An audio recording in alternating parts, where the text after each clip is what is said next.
декабря 2024 года по июль 2025 год на территории Грушкинского сельского поселения проходил пилотный проект по выявлению онкологических и предопухолевых заболеваний, организованный объединением Алашара и Республиканским онкологическим центром имени Бутова. Ранняя диагностика дает возможность своевременно выявить заболевания и увеличивать шансы на полное выздоровление.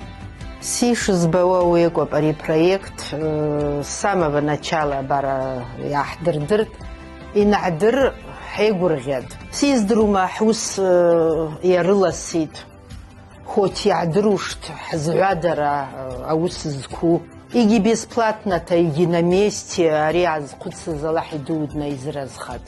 Медикоги Аллахтар заразхат, чардала дуникуз, я Аллах дунема мыртычпа, я Аллах.